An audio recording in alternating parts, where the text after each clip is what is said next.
Welcome to Compelling Topics, the only channel dedicated to the perspective of leading researchers from the Italian independent scene.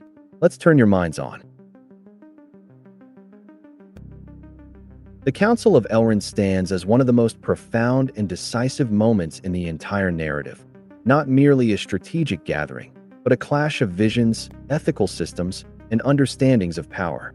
In this video, following the analysis of Paolo Nardi, we explore the debate that leads to a choice as radical as it is unexpected, a choice that reveals the true nature of the ring and places at its center a striking idea, that the renunciation of power, rather than its use, is the only path to overcoming evil.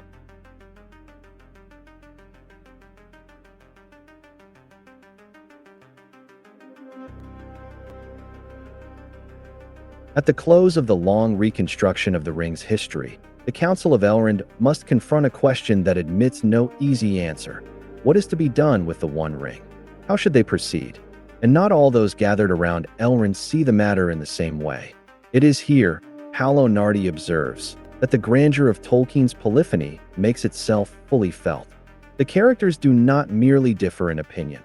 They differ in their entire mode of expression, each voice shaped by a distinct cultural and ethical sensibility, each one reflecting a particular way of understanding reality. And yet, within the debate that unfolds, all these voices enter into a genuinely maieutic relationship. Each speaker takes in and makes his own the position expressed by the others, so that the discussion moves forward rather than in circles, until a shared conclusion becomes possible. The first proposals are put forward and quickly disposed of. Glorfindel, the elf who returned from the Undying Lands, having died in the First Age during the Siege of Gondolin, suggests casting the ring into the sea, hiding it in the depths where no one could find it. Balder immediately dismisses the idea as too dangerous. Sooner or later someone might recover it, and they would be back where they started, having gained nothing but time. Boromir, who already reveals an inclination toward the ring that will define his fate throughout the work, opposes the very idea of destroying it, and proposes instead that it be used, that it become their weapon. After all, he argues, it is the most powerful instrument in the world. Why not turn it against its own maker? Why speak only of hiding and destroying? Let the ring be their weapon against Sauron. Elrond and Gandalf oppose this idea with equal firmness. The One Ring, Elrond explains, cannot be used by the free peoples of Middle-earth. It was forged by Sauron alone. It belongs to him entirely, and it is radically evil. Its strength is too great to be wielded at will. Only someone who already possesses great personal power could even attempt it. And for such a person the danger would be even more deadly, because the mere desire to possess the ring is enough to corrupt. Elrond invokes Saruman as a cautionary example. If one of the wise were to use the ring to defeat the Lord of Mordor, employing his own arts to do so, he would not destroy Sauron's dominion, but simply replace it. A new Dark Lord would take his seat on Sauron's throne. This is all the more reason, Elrond concludes, to destroy the ring. As long as it remains in the world, it represents a danger even to the wise, because nothing begins as evil, not even Sauron was. Gandalf has already demonstrated this principle in his own person. When Frodo offered him the ring at Bilbo's house, Gandalf refused, scandalized by the very suggestion. He knows himself well enough to understand what would happen. He would use the ring to do good, to bring about a world of order and light according to his own vision. And in doing so, he would exercise exactly the same power as Sauron, but in a form even more unbearable, because he would impose his good upon others, stripping them of their free will. A great warrior, a wise wizard, a noble leader, all would be too easily tempted to use the ring for good ends, and by that very act would become corrupt, transforming themselves into new Saurons. This, Nardi emphasizes, is one of the central ethical insights of the entire work. Good intentions are not a safeguard against the corruption of power. On the question of hiding the ring, Elrond and Gandalf are equally categorical. No hiding place is secure in the long term. The Council's task is not to find a temporary reprieve. As Gandalf makes clear, their purpose is not to take thought for a season or for a few lives of men or for an age of the world. Theirs is the responsibility of seeking a definitive solution to this threat, even without hope of success. The problem must be resolved now, so that those who come after may be saved. This vision Gandalf will express again later in the narrative, when he speaks of historical evil and of the duty each person is called to fulfill. It is not for any of them to set the tides of the world, but to do what is in their power for the defense of the years in which they are placed, rooting out evil in the fields they know, so that those who live after them will have clean earth to till. At a certain point in the deliberations, Gloin the dwarf, seeking, in the spirit of uniting all efforts, to understand the full picture, addresses Elrond and the elves directly on the subject of the three elven rings, mistakenly assuming that they too are the work of the Dark Lord. Elrond's response is careful and, in its way, illuminating. He clarifies that the three were not forged by Sauron and that his hand never touched them.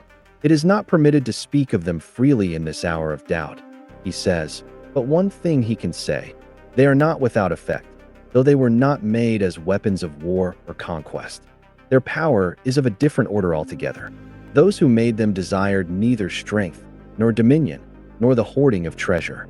What they desired was understanding, making and healing, to keep all things unspoiled. This, Elrond says, the elves of Middle-earth have in some measure achieved, though through suffering. But Elrond does not stop there, and what he adds casts an ambiguous and melancholy light on the whole situation. If Sauron recovers the One Ring, everything the bearers of the three have accomplished will be laid bare to him, their minds, their hearts. And it would be better, he says, if the three had never existed at all. These words reveal the full extent of the elves' dilemma. The three rings were made to preserve the elven realms as if they were small enclaves replicating the undying lands of Valinor. Pockets of time held still, where beauty is maintained intact, where everything is kept exactly as the elves wish, removed from the normal flow of historical change. And this, to a degree, they have achieved. But the condition of that achievement is now precisely what threatens to undo it. The drama of the elves, Nardi points out, lies in the fact that they face two possibilities, both equally devastating. If the One Ring falls into Sauron's hands, then the three, although not constructed by Sauron, fall under the power of the One, and the elves lose their power over their rings and over their lands entirely. But if the One Ring is destroyed, the three lose their power just the same.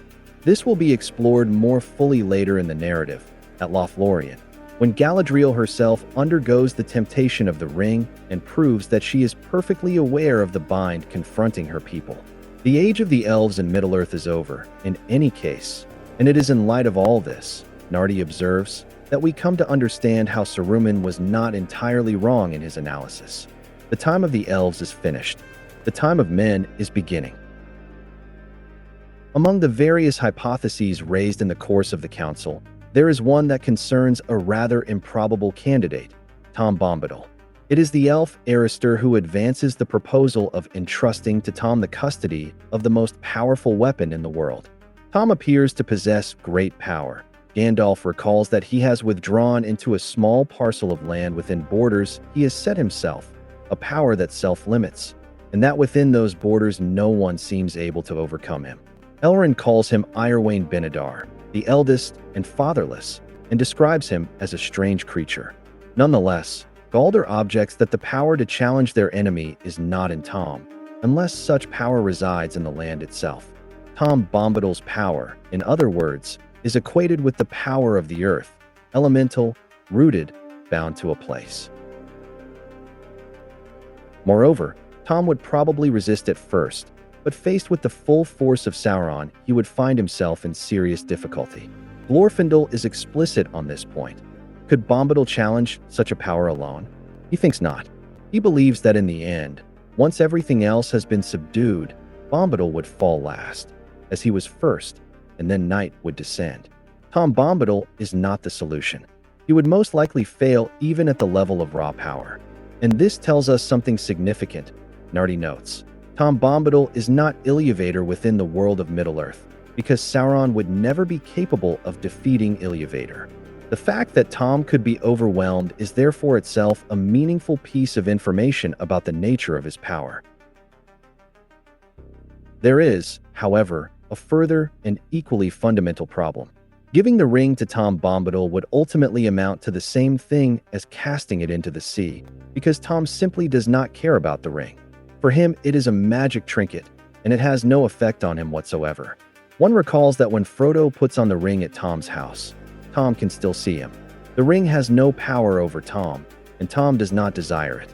This, Nardi observes, tells us something important about the nature of the ring's power. It acts upon those who desire it. Given to someone who does not desire it, the situation might be settled for a while, but the problem would return in all its severity, because Tom would eventually lose it, without even noticing. There is a highly significant letter of Tolkien's on this matter, Letter 144, in which he clarifies a central concept. If one relinquishes control and appreciates things as they are, without referring them to oneself, as Tom Bombadil does, observing them in a certain way, knowing them, then the question of whether power and control are right or wrong loses all meaning. It is a wholly pacifist conception, one that naturally comes to mind whenever there is a war. The view from Rivendell, however, is that this is an excellent position to hold, but that there exist situations it cannot address, and situations, furthermore, upon which the very existence of the one who holds it depends. Only a victory of the West would allow Bombadil to continue, or even simply to survive. In Sauron's world, there would be nothing left for him. The logic of the Council of Elrond is not Tom Bombadil's logic. Those who stand apart from the struggle cannot fight the battle. They must have a stake in it. They must be parties to it. It is rather those who fight who allow those who do not fight to go on surviving. And for this reason, it is necessary to look to other people, not Tom Bombadil. Nardi is careful to be explicit. This is not his own interpretive position, liable to be read in the light of contemporary debates about rearmament. This is Tolkien's position, expressed through his novel and through the reflections he committed to his letters, regardless of whether any given reader is a pacifist or not. Tolkien says that the position of total pacifism, the position of Tom Bombadil, is not the solution to follow. Tom's vision is a utopian vision, to which the Council of Elrond prefers a pragmatic one. As Gandalf has said, they are called to fight the historical evil in order to resolve the present problem and to secure peace for future generations. This position, Nardi stresses, is relative to the situation being discussed at the Council of Elrond, relative to Middle-earth. It is not to be applied mechanically to our own world. Tolkien invites us to interrogate the narrative and, at the same time, our own reality. He does not say, "Take up arms and march." Tom Bombadil's pacifist utopia cannot fulfill a real function within the story, because in the story, the problem of power coincides with the problem of evil. This is so despite the extraordinary powers Tom possesses within his own land, within the boundaries he himself has set, and that he himself has no desire to cross, as he demonstrates when he escorts the hobbits to the road that will take them to Bree. Within his own bounds, Tom commands all things and reveals the whole spectrum of space and time through his song. He even has the power to hold the Nazgul at bay, but those bounds are precisely the measure of his limitation. If the evil must be fought now in order to resolve the problem, and if the ring cannot be used because no good intention is sufficient protection against its corruption, then the only course is to do what evil does not expect. It is necessary to go in exactly the opposite direction from the one Sauron would anticipate. This is the solution proposed and accepted by the Council of Elrond, to take the path of fire. The ring must be carried to Orodruin, Mount Doom, and cast into the lava to be destroyed. What is striking, Nardi points out, is that the decision finally reached does not reflect the viewpoint of any of the participants who have spoken in the council up to that moment. The viewpoint adopted is, in fact, Sauron's own, the Dark Lord's, the villain of the story. Because the Dark Lord would never, under any circumstances, wish to see his ring destroyed voluntarily. Sauron knows only the logic of power. Everything in his world is governed by that logic. The idea that someone might voluntarily renounce their own power is one he could never admit or even conceive. Once again, the Lord of the Rings articulates a precise and consistent position on the nature of power, that of limitation, of voluntary self-deprivation. Only those who decide freely and autonomously to deprive themselves of power ultimately succeed, and they succeed precisely because in doing so they refuse every coercive logic and allow others to exercise their own freedom, their own free will. The solution arrived at by the Council of Elrond is, by Sauron's standards, madness. And this, Nardi observes, recalls what the poet Auden, Tolkien's friend and one of his greatest champions, said in reply to critics who complained that Tolkien's characters were all indistinguishable from one another. Auden's answer was that the great difference between the good characters and the evil characters of Middle-earth is that the evil can never imagine themselves as good, while the good, Elrond, Gandalf, Galadriel, can always think of themselves as evil. It is precisely this capacity for self-doubt, this ability to imagine their own potential for corruption, that allows the good to conceive of a strategy for destroying the ring, something that Sauron, the villain, would never be able to do. With the decision made, a new problem opens. Who will carry the burden? Who could accept to see through this mission that seems not only foolish but suicidal? It will certainly not be Bilbo Baggins, who is by now too old. His story belongs to the Hobbit. He is out of the game and will remain in Rivendell. Someone else must take on the burden, and that someone else is Frodo. His impulse would be to remain there at Rivendell, at Bilbo's side. But then, incredibly, Frodo opens his mouth and says, "I will take the ring, though I do not know the way." It is an interesting and revealing phrase, because it perfectly expresses Frodo's awareness of his own inadequacy. He is small, unremarkable, not a warrior, and yet he has the capacity to offer himself for this mission. If one wished to compare him with another character, Saruman, proud and haughty, convinced of being always more than he is truly called to be, who was Saruman the White, but became Saruman of many colors because no single color is any longer capable of expressing or containing him. Frodo is the exact opposite. Frodo is perfectly aware of his own smallness, his own inadequacy. Frodo is humble, and this humility will certainly be one of the elements that assures him success. And yet it is interesting, Nardi observes, to examine the manner in which this decision, this impulse, is expressed, because the text says that Frodo was surprised to hear his own words, as if some other were using his small voice. Here Tolkien plays with a supremely refined act of withholding. He does not tell us whose will this is. He does not tell us whether Frodo offers himself to take the ring out of a spirit of sacrifice, or because he is already being drawn toward it, already seduced by it. This question is a legitimate one, and Peter Jackson himself grappled with it in his cinematic adaptation, arriving at his own answer. In Jackson's film, Frodo takes the ring because he is seduced by its call. The ring in the film is a genuine character in its own right, one that speaks with its own voice to all the other characters, seducing them, calling them by name. And it calls Frodo, and Frodo takes it. This is a legitimate reading, but it is a forcing of the text, one that Jackson has performed with full artistic right, because in reality the text does not say this. The text merely reports that Frodo heard a voice, a will, that were not his own. And to Frodo's offer, Elrond replies, "If it is a burden you choose of your own will, I will say that you have chosen rightly." Another conditional after the "as if some other will." Two decisive conditionals, because they leave all interpretations open. Was it Frodo who chose, or did someone else choose for him? It could perfectly well be an altruistic impulse that makes Frodo into an instrument of providence. Or it could be a response to the temptation of the ring, which, as has been said, is a genuine character with its own will, one that desires above all else to draw close to its creator Sauron. One should recall that at Weathertop, when Frodo wears the ring, he hears himself crying out as if he were watching the scene from outside. And on the seat of seeing, when he again puts on the ring, he hears his own voice crying as if it belonged to a stranger. The ring induces altered states of perception. Whoever wears it hears their own voice as if it came from someone else. But the will acting upon Frodo could equally have been one of the Vala or Eru himself.